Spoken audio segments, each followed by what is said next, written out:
But Butiram here are ready to take it back to Omegha. They saw what Omegha had to offer, a lot of the late game team fighting powerhouse. But at Butiram now saying, hey, you know what? We need some scaling on our own. We're not going to disrespect that scaling potential. And now they have some tools that can better allow them to shut down Omegha in the early game. Exactly right. We're looking at the draft, and remember what we said during play-ins. Why has Lucian been incredibly popular and why it has been banned? And the reason, or one of the reasons why, is if you see a Lucian in a draft, it deters you from picking hyper-scaling champions because you do not want to face the early game bully Lucian in the early game at the dual lane. So I like this first pick from Butiram United Esports, especially the fact that they had to face the wrath of Almine on the Vayne. Yeah, and the flip over to the Ashe now puts him more into a utility perspective, and it's Noel. It's Noel. He's playing in the mid lane with this Lucian. And there's a lane swap. There's so many things happening. It's like we skipped a year, and this is what the next meta is looking like.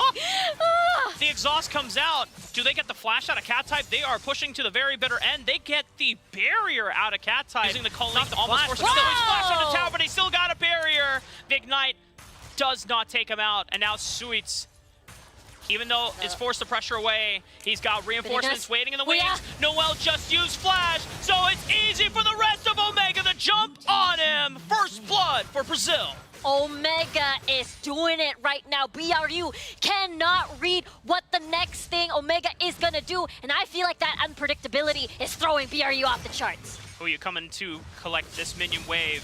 We're only under 3 minutes, Riku. Omegha striking first. Once again, this isn't... Arrow! The arrow from Almine! The final spark from downtown, the Cat Type! Arrow flash! And no, still doesn't have flash! Light binding, final spark, Sonic Wave!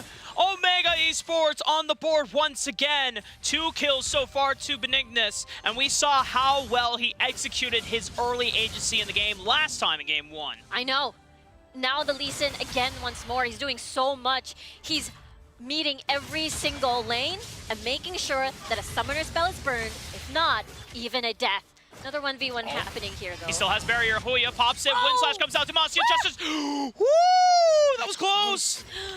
Too close, because that's the first it was close of the game. Oh, man. There's no flash from Almine. He tries to distance himself, but he knows that he's been routed off. Selena, accepting the fate of his Dragon Laner partner, is able to get out with a flash. And that's how you do it. That's how you deter. That's how you move in the early game. Make sure you feed Noel kills. Honestly, this is such a different dynamic because seeing the Lucian on the top laner instead with the lane swap feels like we are still standard. And this is good persistence from Butiram. They're not deterred by the fact that Omegha have been able to outplay the 2 early game attempts made against the Dragon lane. They wait for Almine and Selena to overextend past the middle part. To put kills onto Noel, put kills onto Golden Feet as Cat Type, basically. Oh my goodness! Butiram! Golden Feet thought that he was lying in wait, setting up the pick, but he was on top of a ward. It was Omegha that sprung the trap right back. I want to give praise to Omegha's vision control. Wait. But the Jets now making his move onto Huya. He still has flash. Barrier not quite off cooldown, but still enough to get out alive. Their information, the hawk shot, and now they're going for more. The way that they use information and making the right decisions to propel them. Whoa, Benignus! El Tamaluco! He was going crazy, but Butiram are able to answer right on back. Despite the fancy feat from Benignus with the kick flash, they are now the ones on the forefront. They're counterattacking for the final spark. The response from Suits all the way from the mid-lane gives them the second win to answer right on back. Almine cleans it up. This is such an insane. Is he able to set up this flank? Is he able to set up? Oh, Cat Type trying to advance forward, gets caught by the light binding. The rest of the damage falling up. Huya steps on front. Benignus goes on back, peels back for the back team, and now he goes back in. Dragon's Rage through 3 people. Almost takes out Golden Feet. He's forced out, but that doesn't leave VVV any room to get out. Benignus flashes out, gets alive safely, doesn't even go down. Omegha Esports just turning up the heat. Oh dear, yes, Omegha. Crazy team fighting, crazy skirmishes. BRU has no answer, and so far, No matter who now goes on all through the Butiram or Omegha, Fun Plus Phoenix is the ultimate raid boss. They're Oh, the team yeah. to beat. But being able to take out this series puts you in a better spot to escape the group stage and get into the knockout. And based on what we judge from Butiram and Flash Wolves and during their play-in stage, good smite from Ignis, making sure that it doesn't get stolen by the culling. Arrow from downtown. Yeah, this series win is so important for establishing so much momentum in this Group C. Are they gonna get a kill? Cat type trying to run out. They got the tower, but what is the price they must pay? They overextended quite a far bit of it. Cat type almost living through the bitter end. So much mobility expended, but they cannot run away from the power of Omegha. Yeah, I swear, you're right, Rafa. We'll be happy. If you can beat WCS, the supposed second powerhouse region, that is huge for Wild Tour, for the Brazil region, and it's Christian Championshinp once again. Oh my God! Every engage for Buriram.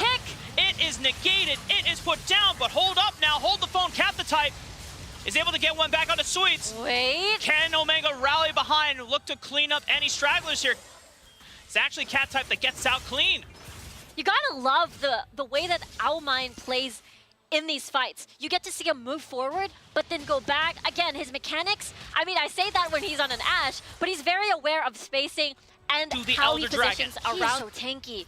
You saw him inside the Tormented Soil, being binded, and he was just spinning in place, not damaged at all. Elder Drake, now, the next one. What, the Jets just dashes in, trying to get vision on it, but Omegha dash right back off. They want to bait Buriram M.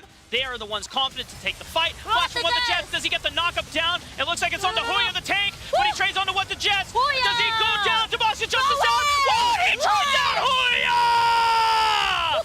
What an absolute Chad! And he still doesn't go down! That is insane. One of the most insane things I've seen in the Icons. I cannot believe Huya lived through all of that, and now they get the Elder. Buriram is gone, and right now, again, I repeat, this is looking to be a 2-0, Rafa. Salvo a jogo, saving the game. Had Huya gone down, that fight could have turned. That could have been the momentum. I swear, Omegha. He did the most damage in that last fight. 2.8k. Are you kidding me? Arrow again! Once again, Crystal Enchanted Arrow, the Dragon's Rage follows up. No on the side, but the culling pushes back Omegha Esports, but it's all for naught. The damage has already been done with that Elder being secured. Oh, they are going for it more. What the Jets goes in for the initial engage, but Cat type has been silenced once again. Demacia Justice is served on a platter to Buriram. They're pushed back. The flash binding from Sweets forces the stasis out of VVV. But he still goes down in the end. It doesn't even matter. Omegha Esports. Acorda Brasil, que honra ter campeonato